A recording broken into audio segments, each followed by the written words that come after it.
하시느니라. 아멘. 사랑하고 축복합니다. 말씀을 나누기 전에 먼저 광고 말씀을 좀 한 가지 드립니다. 교회 마을 입구에 교회 간판을 어제 설치를 했습니다. 아마 오가시다가 보셨을 텐데요. 그 크기를 마을에서 일정한 크기로 규격을 정했다 그래서 저희가 그 규격에 맞춰서 어제 작업을 해서 달았습니다. 고산동에는 고산제일교회가 있습니다. 네. 아멘이십니까? 이 말이 무슨 의미인지 좀 우리 성도님들이 아셔야 되는데요. 뭐 교회야 있죠, 당연히. 근데 교회가 있다라는 의미가 아니라 그만큼 우리 성도님들이 이 마을을 책임진다라는 의미입니다. 아멘이십니까? 교회가 있냐 마냐 그게 문제가 아니라 성도님들께서 이 마을을 책임지고 계신다.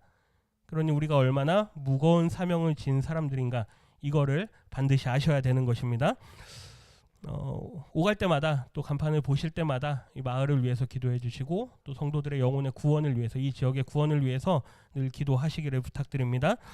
오늘 말씀의 제목은 논리로는 구원을 얻을 수 없습니다. 입니다. 좀 제목이 어렵죠.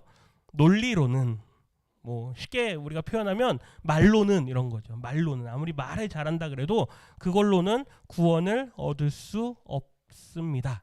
이게 오늘 말씀의 제목입니다. 벌써 딱 제목만 들어도 오늘 말씀이 쉬울까요, 어려울까요? 어려울 겁니다. 예. 근데 어려운데 왜 어렵냐? 깁니다. 말씀이 굉장히 긴 호흡의 말씀이어서 이 말씀을 다 따라가려면 숨이 찹니다. 근데 요한복음을 기록한 이 사도 요한이 특별히 이 요한복음 8장의 13절부터 앞에 12절부터 이어지는 그 말씀인데요. 12절부터 이 마지막 59절까지를 한 호흡으로 기록을 합니다. 대화가 계속 이루어집니다. 여러 사람들과 예수님이 대화를 주고받는데 총 몇 번의 대화가 나오느냐? 10번의 대화가 나옵니다. 사람들이 묻고 예수님이 대답하시고, 또 사람들이 물으면 예수님이 대답하시고, 사람들이 반론을 제기하면 또 예수님이 그것에 대해서 또 말씀하시고, 이런 식으로 총 10번의 대화가 나오는데 중요한 건 그 많은 10번의 대화를 통해서 각각의 대화의 내용들도 중요하지만, 그래서 말씀을 잘라서 아주 세세하게 그 각각의 대화의 내용들을 보는 것도 중요하지만, 그것보다 조금 오늘은 더 큰 그림으로서 이 긴 대화가 우리에게 뭘 말씀하고자 하는가, 그리고 사도 요한이 왜 요한복음을 기록하면서 이렇게 긴 대화를, 아주 긴 반복되는 그 대화를 왜 이렇게 하나의 호흡으로, 하나의 단락으로 이렇게 기록을 했는가, 오늘 우리는 그걸 좀 이해를 해야 됩니다. 이 말씀을 읽다 보면서 제 마음속에 좀 떠올랐던 장면이 좀 있었는데요. 우리 성도님들 욥기서 읽어보셨습니까? 다 아실 겁니다. 의인 중에 의인이었던 욥이라고 하는 사람이 사단의 어떤 그런 시험을 받죠. 그 시험은 하나님께서 허용하신 시험입니다.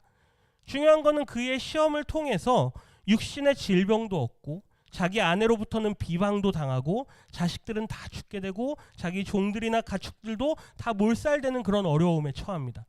인간적으로 보면 말도 안 되는 상황이죠. 그러한 어려운 상황에 처했을 때 욥의 3명의 친구들, 그리고 한 사람 포함해서 총 4사람이 욥에게 찾아옵니다. 그러면서 무언가 자꾸 이야기를 하죠. 욥기 전체 내용이 너가 잘못했으니 하나님께서 너를 심판하신 게 아니냐, 이러한 주고받는 대화로 이루어져 있습니다. 오늘 이 말씀을 읽다 보면 욥기서가 떠오릅니다. 자꾸 사람들이 예수님에 대해서 뭔가 딴지를 걸고, 그럼 예수님께서 또 그것에 대해서 뭔가 반론을 제기하고, 또 예수님께서 그들에게 뭔가 문제 제기를 하면 자신들의 의로움은, 정당성을 이야기하고, 그것에 대해서 예수님께서 비판하시고, 막 이런 대화의 내용들이 반복됩니다. 중요한 건 욥기서의 결론도 그 3명의 찾아왔던 4명의 사람들이 욥에게 하는 말들이 다 맞는 말인 것 같습니다. 논리적으로는 맞는 말인 것 같죠. 그런데 하나님의 입장에서는 그들의 말이 옳지가 않다라는 게 욥기서가 우리에게 들려주는 이야기입니다. 우리가 하나님의 그 크신 계획과 뜻을 다 알 수가 없다라는 게 욥기서가 우리에게 말하는 거죠.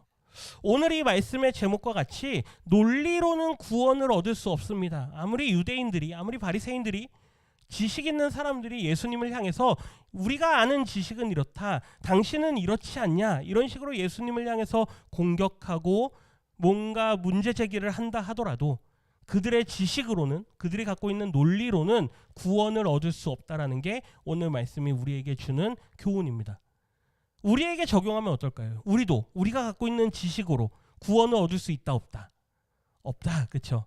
이거 우리에게 적용하라는 게 오늘 말씀이 우리에게 주는 핵심이죠. 이미 결론은 제가 다 말씀드렸습니다. 그러면 이제 이 지루한 이 10번의 대화가 어떻게 전개되는지를 아주 짧게 짚어보면서 이 10가지의 대화를 한번 살펴볼 것입니다. 그 앞전에 12절 말씀에 우리가 지난 시간에 봤던 한 현장에서 가늠하다가 잡혀온 여인, 그 여인과의 마지막의 대화에서 예수님께서 제자가 되라라고 하는 명령으로 그 말씀이 끝나는 걸 우리가 함께 말씀을 보았습니다. 그 말씀이 바로 이 12절 말씀인데요. 예수님께서 나는 누구냐라는 이야기를 하십니다. 나는 세상의 빛이다라고 하면서 자신을 드러내시죠. 그러면서 하시는 말씀이 너는 나를 따르는 제자가 되라라고 하는 말씀이었습니다. 그런데 중요한 건 그때 그 자리에서 있었던 어떤 바리새인들이 이 말씀에 대해서 나는 세상의 빛이다라고 하는 예수님의 자기 계시, 자기 증거에 대해서 사람들이 문제 제기를 합니다. 그게 첫 번째 질문이죠. 13절 말씀인데요. 제가 읽습니다. 바리새인들이 이르되 내가 너를 위하여 증언하니 내 증언은 참되지 아니하도다. 예수님께서 나는 세상의 빛이다, 그러니 나를 따르는 자들은 어둠에 다니지 않고 생명의 빛을 얻을 것이다 라는 말씀을 하십니다. 그러니까 바리새인들이 너는 너 스스로를 너가 증명하니 너의 증명하는 그것은 옳지가 않다. 증인이 누구냐? 그쵸? 내가 아무리 나는 무죄하다라고 말해도 증인이 없으면 그 무죄함이 밝혀질 수가 없습니다. 그런 것처럼 너가 스스로가 옳다고 하는데 너의 증인이 누구냐라고 하는 게 그들의 문제 제기이죠. 이에 대해서 예수님께서 14절부터 18절까지의 말씀에 이렇게 대답을 하십니다. 우리 같이 한번 읽어보겠습니다. 내 증언이 참되다. 나를 보내신 이가 나와 함께 계시고 나를 위해 증언하신다. 말씀이 길기 때문에 제가 요약을 했습니다. 예수님의 말씀의 핵심은 이겁니다. 너희들이 제기하는 문제 제기하는 증인이 없다라고 하는 말이 옳지 않다. 너희 율법에는 두 사람이 증언을 하면 그것으로도 효력이 발생한다라고 말하는데 내가 나를 위해서 증언하는 것뿐만 아니라 나를 보내신 분, 그분이 누구냐?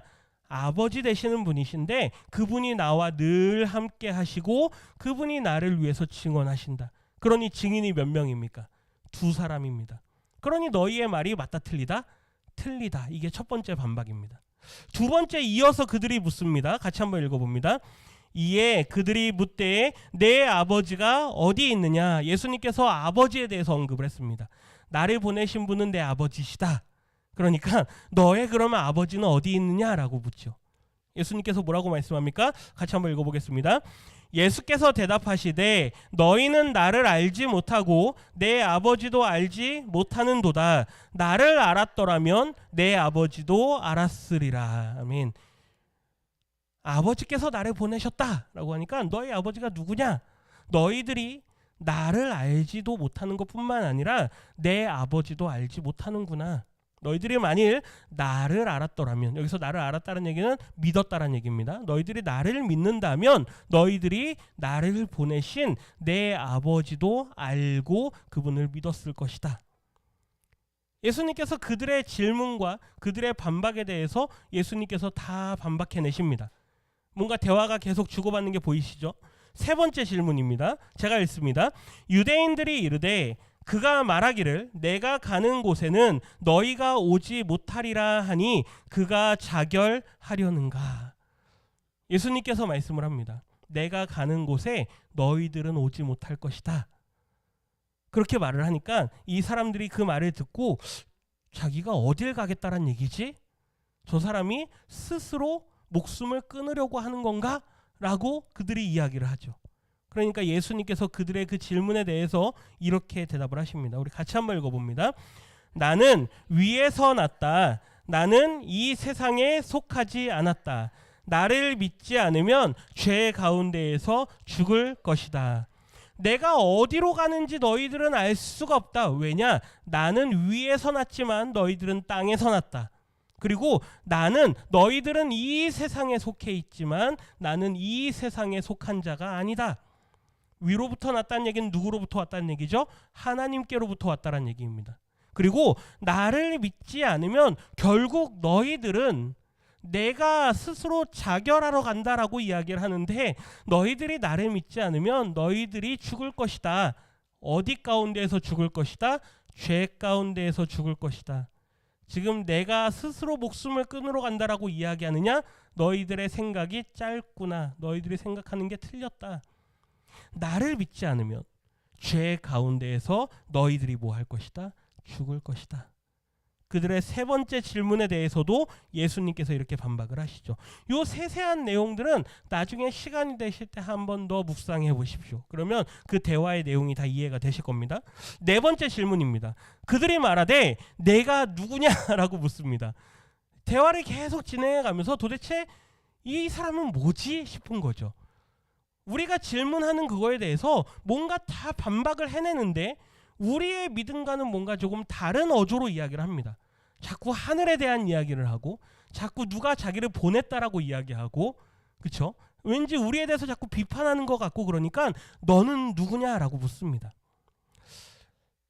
네 번째 대답입니다. 25절부터 27절까지의 대답인데 같이 한번 읽어볼까요? 나는 처음부터 말해온 자다. 이 대화의 시작점이 어디죠? 바로 앞에 있었던 가늠하다 현장에서 잡힌 여인과의 그 대화에서 시작이 됩니다. 그때 예수님께서 취했던 행동이 뭡니까? 바닥에다 글씨를 쓰는 거였죠. 그 글씨를 쓰는 행동, 이 그림을 보여드렸는데요. 글씨를 쓰는 행동이 상징하는 게 있다라 그랬죠. 그 내용의 의미가 중요한 게 아니라 그랬습니다. 내용은 성경에 기록이 없습니다. 뭘 쓰셨는지는 성경에 기록이 없고 그저 예수님께서 2번 땅에다가 몸을 숙이셔서 글을 쓰는 모습만 상징적으로 보여줍니다. 그 모습이 뭐라 그랬습니까? 율법을 쓰시는 하나님. 율법을 쓰시는 하나님의 모습을 예수님께서 보여주시는 건데, 너가 누구냐라고 묻는 그들의 질문에 예수님께서 대답합니다. 나는 너희에게 처음부터 말해온 자다. 그들에게 말하신 분이 누구십니까? 하나님. 그렇죠? 하나님. 나는 너희에게 처음부터 말해온 자다. 그리고 너희들이 말하는 그 율법에 대해서도 말했던 자다. 왜요? 예수님은 곧 누구시기 때문에? 하나님이시기 때문에. 나는 처음부터 너희에게 말해온 자다. 그러면서 이어서 말씀하시는데요. 같이 읽어봅니다.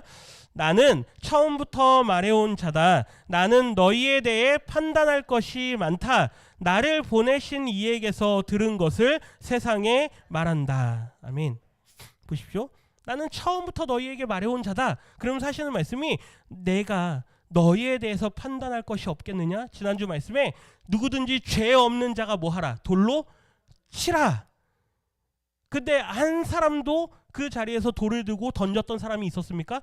없었습니다. 왜요? 스스로가 양심에 나도 율법을 범하는 사람이기 때문에. 예수님께서 이 땅에 보냄을 받으실 때 너희에 대해서 판단할 것이 많다. 왜요? 너희들이 받은 그 율법을 가지고 너희들을 비춰보면 너희들 모두가 다 죄인이다. 나는 처음부터 너희에게 말해온 여호와 하나님, 그 하나님께서 너희에게 보내신 자다. 그런데 뒤에 보면 나를 보내신 이에게서 뭐한 것을, 들은 것을 너희에게 뭐한다? 말한다. 너가 누구냐? 라고 하는 그 질문 한마디에 예수님께서 하나 조목조목 답변을 하십니다. 너가 누구냐? 나는 처음부터 너희에게 말해온 자다. 너희들이 믿는 그 율법, 그걸 기준으로 해도 나는 너희들을 판단할 수 있는 자다. 그리고 나는 하나님에게서부터 들은 모든 것들을 너희에게 전하러 온 자다. 이게 네 번째 예수님의 대답인데요. 그들에 대해서, 그 말씀에 대해서 그들의 반응을 사도 요한이 이렇게 기록을 합니다. 우리 같이 한번 읽어봅니다. 그들은 아버지를 가리켜 말씀하신 줄을 깨닫지 못하더라. 나를 보내신 분이 누구냐라고 할 때 이 사람들이 깨닫지를 못하는 겁니다. 보내신 분이 누구입니까? 하나님 아버지이십니다. 그런데 그 보내신 분이 하나님 아버지이시다라고 하는 것을 그들이 깨닫지를 못하는 거죠. 25절부터 35절까지의 내용을 요약하면 이렇게 기록이 되죠. 같이 한번 읽어봅니다. 내가 들리면 내가 그인 줄 알게 될 것이다. 나를 보내신 이가 나와 함께 하신다. 아멘. 내가 하는 그 말들이 너희에게 들려지면 너희들은 내가 바로 그 사람, 너희들이 기다리던, 너희들이 바라던 그 메시아인 것을 너희들이 알게 될 것이다. 나를 보내신 그분이 나와 함께 하신다 라고 하는 그 말씀을 들려주니까 개중에는 그 말씀을 듣고 깨달은 사람들이 있습니다. 그리고 예수님을 믿는 사람들이 나오죠. 그래서 30절 말씀에 이 말씀을 하심에 거기에 있던 사람들 중에 많은 사람들이 예수님의 말씀을 믿게 됩니다. 굉장히 놀라운 일입니다. 그 현장에 있었던 사람들 중에 일부가 예수님을 믿게 되죠. 그런데 여전히 예수님을 믿지 못하는 사람들이 있습니다. 그렇기 때문에 대화가 더 이어지게 됩니다. 그런데 중요한 건 이렇게 예수님의 말씀을 듣고 그 말이 들려지고 깨달아지고 믿어진 사람들을 향해서 예수님께서 하시는 말씀을 한번 들어보십시오. 우리 31절과 32절 말씀에 이렇게 기록이 되죠. 같이 읽습니다. 그러므로 예수께서 자기를 믿은 유대인들에게 이르시되 너희가 내 말에 거하면 참으로 내 제자가 되고 진리를 알지니 진리가 너희를 자유롭게 하리라. 아멘. 예수님께서는 여전히 자기의 말을 듣고 깨닫고 믿은 그들을 향해서 제자로 부르십니다. 너희들이 믿음을 가졌느냐? 그렇다면 너희들은 내 말에 거하라. 그러면 너희들이 뭐가 될 것이다? 제자가 될 것이다. 예수님은 지난주의 말씀에서나 오늘 말씀에서나 마찬가지로 무엇으로 우리를 초청하시느냐? 제자로 우리를 초청하시는 줄 믿습니다. 오늘 이 자리에 나오셔서 이 말씀들을 보시면서 예수님은 정말로 하나님께서 보내신 분이시구나. 이걸 깨달으신다면 우리는 제자로 초청받는 사람들입니다. 그렇다면 주님, 제가 당신의 제자가 되겠습니다. 그 진리, 우리로 하여금 은혜, 구원에 대한 하나님의 모든 것들을 깨닫게 하신 그것으로 말미암아서 우리가 이제는 죄의 종노릇하던 그 자리에서 자유케 될 것을 믿습니다라고 고백하면서 감사하면서 돌아갈 수 있게 되는 거죠. 돌아가서는 어떤 삶을 살까요? 제자의 삶을 살아가는 것입니다. 그런데 중요한 건 그 자리에 있던 사람들 중에 여전히 깨닫지 못하는 사람들이 있습니다. 5번째 질문이죠. 제가 있습니다. 그들이 대답하되 우리가 아브라함의 자손이라 남의 종이 된 적이 없거늘 어찌하여 우리가 자유롭게 되리라 하느냐. 너희가 제자가 되면 그 진리가 너희를 자유케 할 것이다 라고 하는 그 말에 이 사람들이 이렇게 반응을 합니다. 우리가 종이 되었던 적이 없다. 우리가 아브라함의 자손으로서 종이 되었던 적이 없는데 왜 우리에게 종이라고 이야기를 하느냐? 그리고 왜 우리에게 자유롭게 되리라라고 이야기를 하느냐? 그에 대해서 예수님께서 하시는 말씀이 34절부터 38절에 이렇게 요약이 됩니다. 같이 읽습니다. 죄를 범하는 자는 죄의 종이다. 종은 집에 거하지 못한다. 아들이 자유케 하면 자유할 것이다. 너희들이 율법으로 스스로 의롭다라고 하나 너희들 가운데 그 율법으로 의롭다 여김을 받을 수 있는 사람은 단 한 사람도 없다. 그러니 너희들 모두는 다 뭐다? 죄인이다. 그런데 더 놀라운 건 뒤에 말씀입니다. 죄의 종이다. 너희들은 아브라함의 자손이라고 이야기하지만 너희들은 이미 율법의 의로도 자유롭지 못한 사람들이기 때문에 너희들은 이미 죄의 종이다. 그런데 뒤에 빨간 글씨 보십시오. 종은 결국 어디에 거하지 못한다? 집에 거하지 못한다. 그 집이 어디입니까? 천국, 하나님의 집. 그 하나님의 집에 종들은 거할 수가 없다. 그런데 아들이 그 종들을 자유케 하면 자유할 것이다. 그 아들이 누구입니까? 예수님. 예수님께서 너희 종된 자들, 죄의 종된 자들을 자유케 하면 너희들은 어떻게 될 것이다? 자유케 될 것이다. 우리가 종된 적이 없는데 왜 우리한테 종이라고 하느냐? 그러나 너희들은 다 뭐다? 종이다. 이게 예수님의 답변이죠. 6번째 질문입니다. 많이 왔죠? 이제 거의 다 왔습니다. 우리 아버지는 누구다? 아브라함이다 라고 사람들이 반박을 합니다. 그러니까 이에 대해서 예수님께서 말씀하시는데요. 같이 읽습니다. 아브라함의 자손이면 아브라함이 행한 일들을 행하라. 너희는 마귀의 일을 행한다. 너희의 아비는 누구냐? 마귀다. 그리고 너희들은 그 아비의 일을 행한다. 너희들이 만일 아브라함의 자손이라고 한다면 아브라함도 나에 대해서 그렇게 대하진 않았다. 그런데 너희들은 왜 나에게 그렇게 대하느냐? 왜 나를 박해하고 왜 나를 핍박하느냐? 아브라함도 나에 대해서 그렇게 하지 않았다. 너희들도 아브라함의 자손이면 아브라함이 행한 일을 행하라 라고 말씀하시죠. 그러면서 41절 말씀에 이렇게 말씀하십니다. 같이 읽습니다. 대답하되 우리가 음란한 데서 나지 아니하였고 아버지는 한 분뿐이시니 곧 하나님이시로다. 이 사람들이 그 말에 대해서 이렇게 반박을 합니다. 우리가 음란한 데서 나지 않았다. 그리고 우리의 아버지는 하나님 한 분뿐이시다. 앞에는 우리가 누구의 자손이라 그랬죠? 아브라함의 자손이라고 이야기를 했습니다. 그런데 아브라함의 자손으로서 의로를 행하지 않는 그것에 대해서 예수님께서 비판하니까 우리의 아버지는 사실 누구다? 하나님이시다라고 또 이번엔 이야기를 합니다. 예수님의 답변입니다. 같이 읽습니다. 하나님이 아버지였다면 너희는 나를 사랑했을 것이다. 너희는 내 말을 들을 줄 모른다. 아브라함의 자손이라고 하니까 너희들은 아브라함처럼 행하지 않는다. 우리는 하나님의 자녀들이다 라고 이야기를 하니까 하나님 아버지를 사랑했다면 너희들이 누구도 사랑했을 것이다. 나도 사랑했을 것이다. 그들이 말하는 모든 말에 대해서 예수님께서는 다 반박할 준비가 되어 있으십니다. 그러나 너희들은 내 말을 들을 줄 모른다. 그러면서 하시는 말씀이 44절이죠. 같이 읽습니다. 너희는 너희 아비 마귀에게서 났으니 너희 아비의 욕심대로 너희도 행하고자 하느니라. 그는 처음부터 살인한 자요 진리가 그 속에 없으므로 진리에 서지 못하고 거짓을 말할 때마다 제 것으로 말하나니 이는 그가 거짓말쟁이요 거짓의 아비가 되었음이라. 너희의 아비는 누구다?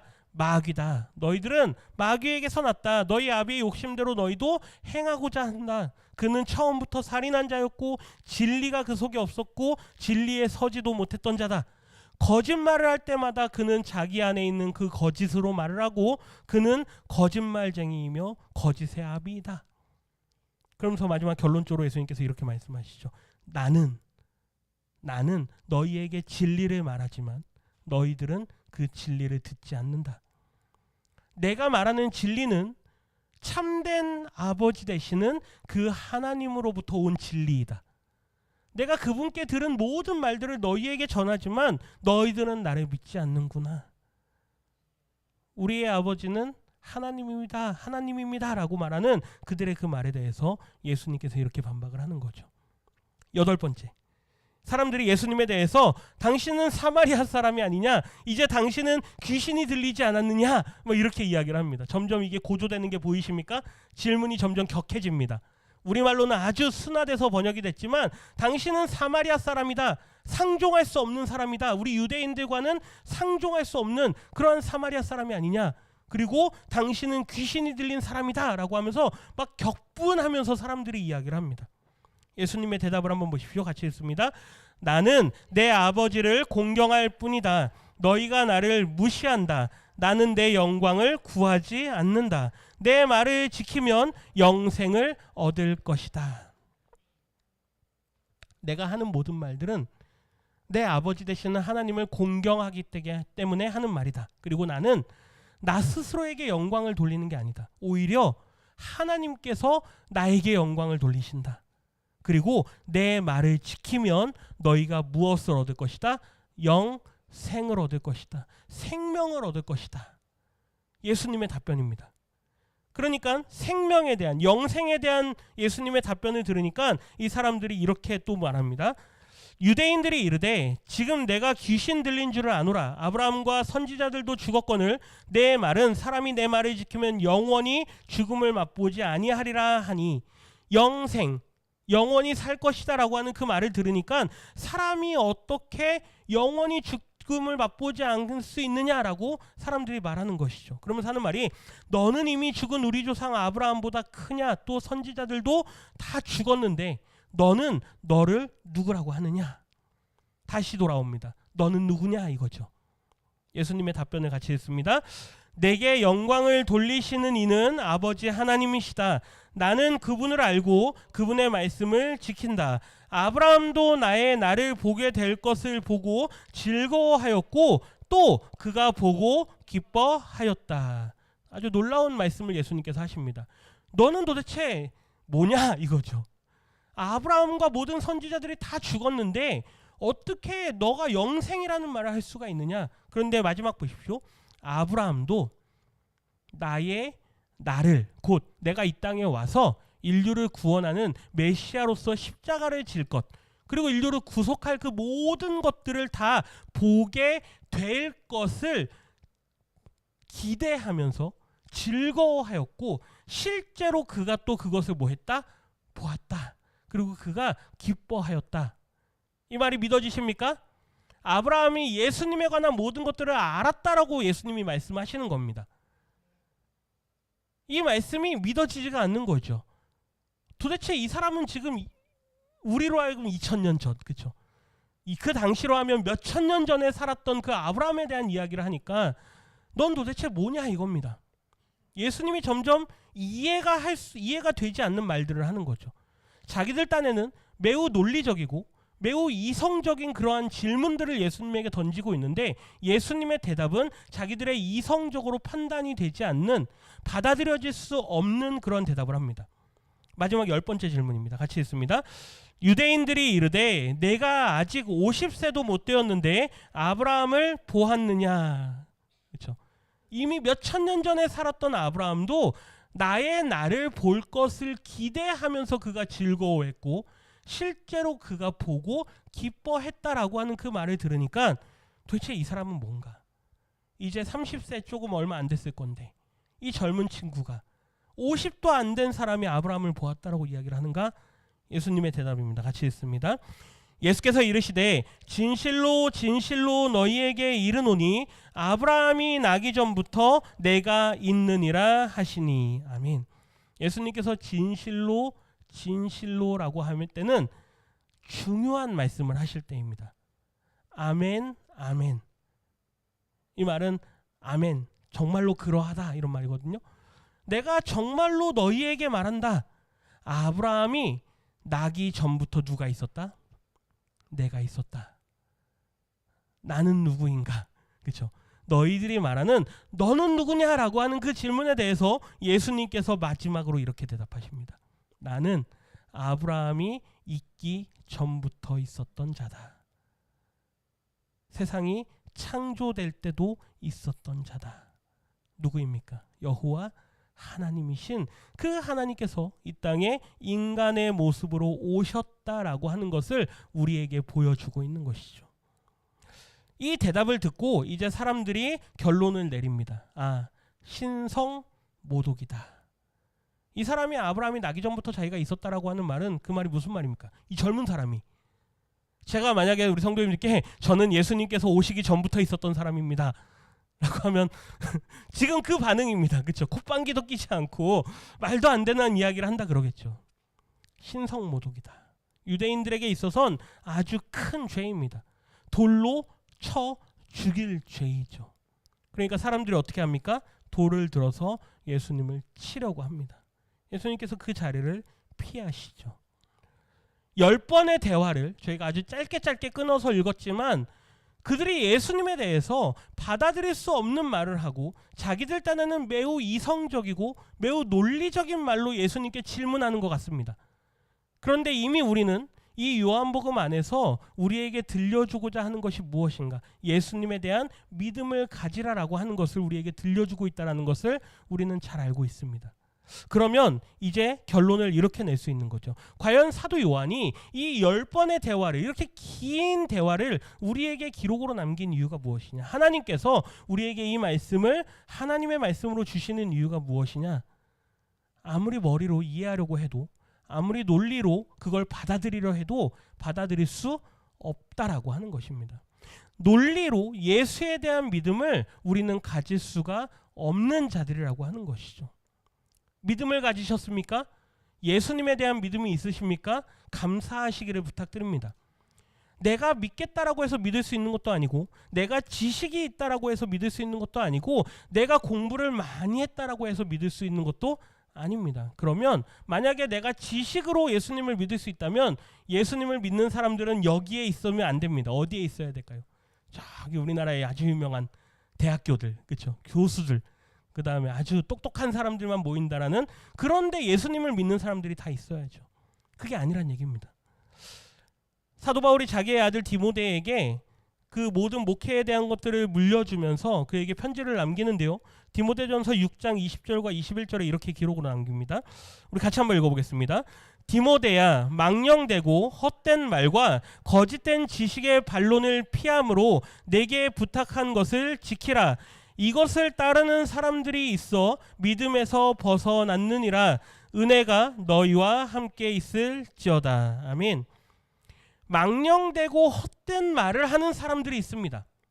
우리 주변에도 예수를 믿는 것에 대해서 뭐 그런 걸 믿어, 그렇죠? 오히려 그런 것보다 더 세상의 것들, 어떻게 하면 돈을 잘 벌 수 있는가, 어떻게 하면 좋은 집에서 살 수 있는가, 어떻게 하면 재테크를 잘하는가, 어떻게 하면 재산을 더 불리는가, 아니면 어떻게 하면 좋은 배우자를 만나는가, 아니면 어디 가면 좋은 직장을 얻을 수 있는가, 세상의 모든 헛된 것들에 대해서 우리에게 정보들을 나열하는 사람들이 있습니다.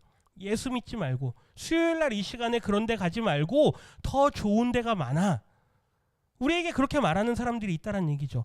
거짓된 지식으로 예수를 믿는 것에 대해서 반론을 제기하는 사람들이 있습니다. 예수님은 실제 인물이 아니야, 하나님이란 분은 계시지 않아, 이 세상은 진화된 거야, 이런 식으로 창조의 원리와 하나님의 모든 우리에게 주신 계시의 말씀을 부정하면서 이성으로, 논리로 우리에게 설득하려고 하는 사람들이 있다는 얘기죠. 근데 보십시오, 그 모든 반론을 뭐 하라? 피하라. 그들과 반론한다고 해서, 그들과 변론한다고 해서 그들에게서 이길 수 있겠느냐? 그게 아니란 얘기입니다. 오히려 그 모든 것들로부터 너희가 뭐 하라? 피하라. 우리에게 세상의 헛된 것들을 이야기하기 좋아하는 사람들이 있습니까? 제가 지난 주일날 그 말씀 드렸습니다. 우리의 환경을 정리하십시오.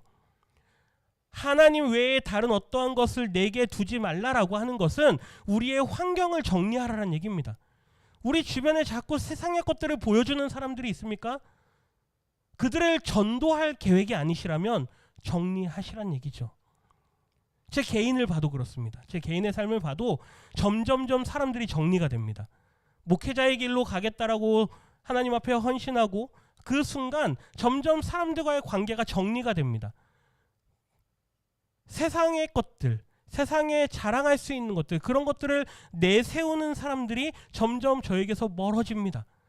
그럴 수밖에 없겠죠. 우리 성도님들은 어떻겠습니까? 얼마나 그런 유혹이 많겠습니까? 얼마나 그러한 사람들이 우리 주변에 많겠습니까? 그러한 것들로부터 피하라. 왜요? 우리의 믿음을 흔들기 때문에. 그래서 이렇게 말하죠. 이것을 따르는 사람들이 있어 믿음에서 뭐한다? 벗어난다. 그들의 유혹과 그들의 헛된 변론과 그들의 헛된 정보들을 가지고 자랑하는 그러한 것들을 따라가기 쉬운 우리 인생들이란 얘기죠. 요한복음의 28장에서 이 10번에 이르는 이 긴 대화가 우리에게 주는, 이 말씀이 우리에게 가르치는 교훈은 그러한 논리로, 그러한 알량한 지식으로 구원을 얻을 수 없다라고 하는 것입니다. 우리가 얻은 구원은 세상 그 어떤 것보다 값진 것입니다. 그러니 이 시간에 나와 있는 이 모든 예배와 드리는 모든 시간과 이 모든 것들이 아깝다라고 여겨질 수가 없다는 얘기죠. 왜요? 우리는 그 귀한 구원을 받은 사람들이기 때문에, 그 귀한 믿음을 얻은 사람들이기 때문에.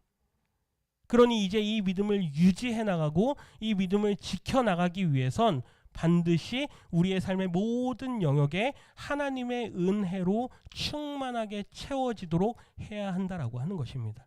그게 뭐냐? 거룩의 길이라고 하는 것이죠. 거룩의 길을 가는 우리 성도님들이 되실 때 이 믿음의 길에서 벗어나지 않는 삶이 되어질 수 있다라고 하는 것입니다. 인생에 나는 이제 열심히 믿음 생활 잘하고 이제 인생의 끝자락에 와 있으니까 안전하다라고 생각하십니까? 아닙니다. 돌아가시기 전에도 믿음을 저버리시는 분들이 있습니다. 실제로 사역을 하면서도 그런 분들을 많이 보았습니다. 돌아가시기 전에도 믿음을 모르겠어 이러고 돌아가시는 분들도 있습니다. 그걸 어떻게 장담하시겠습니까? 주님이 우리를 언제 부르실지 모르기 때문에 그날까지 두렵고 떨림으로 우리의 구원을 이루어 가시는 우리 성도님들이 되셔야 될 줄 믿습니다. 이 남은 한 주간도 이 믿음 안에서 살아가시는 은혜가 있기를 주님의 이름으로 축원합니다. 기도합니다. 하나님 감사합니다. 이 수요일 저녁 많은 사람들이 하나님 앞에 나아가는 시간을 아까워하며 또 이 시간에 더 가치 있고 더 의미 있는 것을 쫓으려고 하는 이 시대 속에 사는 많은 그리스도인들이 있음을 주님 고백합니다. 그러나 우리의 삶 속에 우리의 생활 속에 언제나 하나님이 중심이 되며 하나님을 추구하는 것이 우리의 삶의 우선순위가 되어질 수 있도록 하나님 은혜 베풀어 주시옵소서. 믿음을 가진 것, 그것은 나의 지식과 나의 어떤 행함으로 가능한 것이 아니라 하나님께서 우리에게 주신 은혜로 말미암은 것임을 깨닫게 하시고 그 주신 은혜에 감사하며 우리의 평생의 삶을 통하여 하나님께 영광 돌리는 우리 모든 믿음의 성도들 다 되게 하여 주시옵소서. 감사드리며 예수님의 이름으로 기도드립니다.